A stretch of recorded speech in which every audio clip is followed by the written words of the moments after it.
این پومیدور در این گرمخانه ماه سپتامبر شناخته شده بعد 3 ماه آخرهای ماه دکامبر فصل زمستان آن همین گونه افزایش دارد نیالهای پر از پومیدور دقت بیننده را به خود جلب می‌نماید علیشیر شریفов агроном ریاست کشاورزی ناحیه واسه در شرایط گرمخانه با نشونمای نیالها و حجم پومیدورها نگاه کرده خلاصه خود را قید می‌نماید نیمه دوم ماه январ از همین گرمخانه حاصل اولی پومیدور به بازار برآورده می‌شود این نوع پومیدوری که امروز ما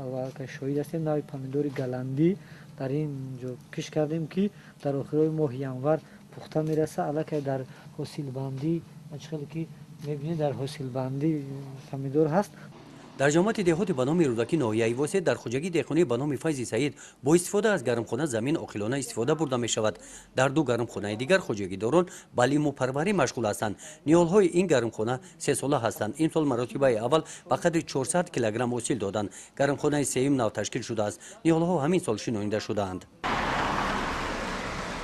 با مقصد آموزش تجربه پیشقدم این خوجگی و دیگر سمت‌های فعالیت خوجگیداری در ناحیه واسه روز 26 دکامبر سمینار مشورت منطقوی اوید با تکنولوژی بنیاد و شکل‌دراری برقرارکنی باغ و تاکزارها رشد ساحه سیتروس پروری و کشت کارتوشکای بروقتی دایر گشت اشتراکچیان سمینار مشورت از شهر و ناحیه‌های منطقه کلاب نخست از تجربه خوجگی دهخانی به نام فیض سعید شناخته شدند آنها داخل گرمخانه‌ها گشته طرز استفاده گرمخانه و پرورش نیالها را از نزدیک دیدند در سمینار مشورت عالمان ساحه کشاورزی اشتراک داشتند و به سوال‌های اشتراکچیان جواب دادند این نوده خم است نگیرید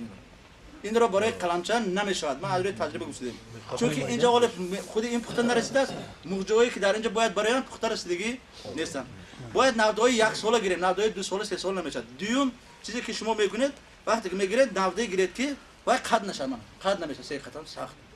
از نودهای نارینه جیروی پبک نمیگیرید قلمچه زور میشد درخت خوب دیر حاصل میده را مردم فریب میکنه چه خیلی خاطر نمی ریسپولیکر فریب کردن در کوی خستگی دودگی همین خیلی میشود از همینجا خوش 1000 2000 دلار قلمچه کردن ممکن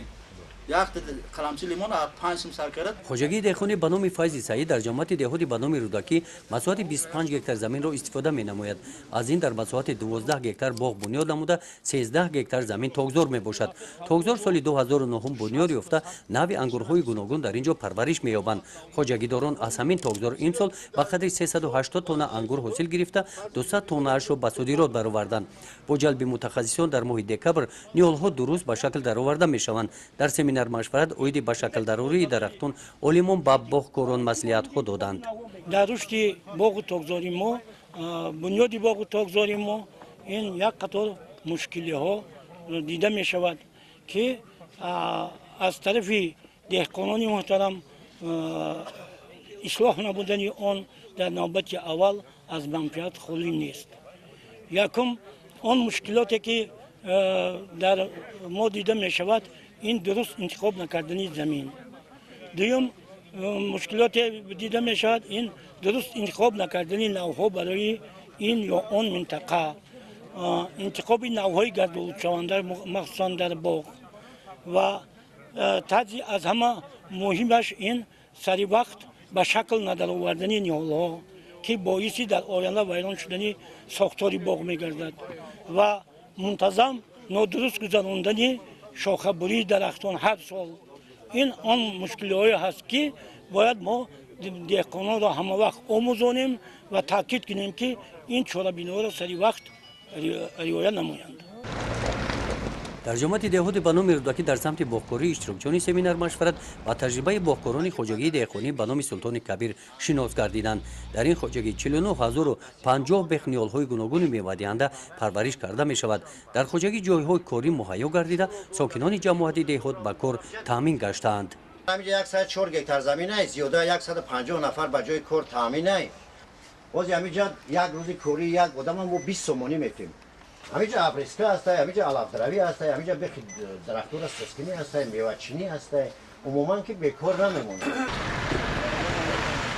در این روز اشتراکچیان سمینار مشورت در جماعت دهات به نام خدایار رجب و برفت کش بروقتی کارتوشا در خوجگی دهخانه تخم پروری به نام سلام شناخته شدند خوجگی دهخانه تخم پروری به نام سلام مساحت 204 هکتار زمین را استفاده می نماید مساحت 170 هکتار زمین برای کشت پنبه‌دانه تیار کرده شده در مساحت 4 هکتار زمین کارتوشکای بروقتی کش می نمایند امسال کشاورزان ناحیه мақсад доранд ки майдони киштии картошка барвақтиро дар майдони 90 гектар анҷом диҳанд. То ҳол 25 гектар кишт рафта истод. айни ҳол дар хоҷагӣ деҳқонии тухмипарвариши саломи ноҳия семинар машварати минтақавии оиди технологияи парвариши картошкаи барвақтӣ идома дорад. албатта картошкаи барвақтӣ дар мо хусусияти хубтар дорад ки барвақттар мерасад ба деҳқон фоидавор аст ки ба бозор ба нархи читар мебарад мефурӯшанд. дар ин хоҷагӣ маҳсулотҳои истеҳсолии хоҷагӣ ба номи Салом ба намоиш гузошта шуд ки аз чунин номгӯи маҳсулотҳои кишоварзӣ иборат мебошанд.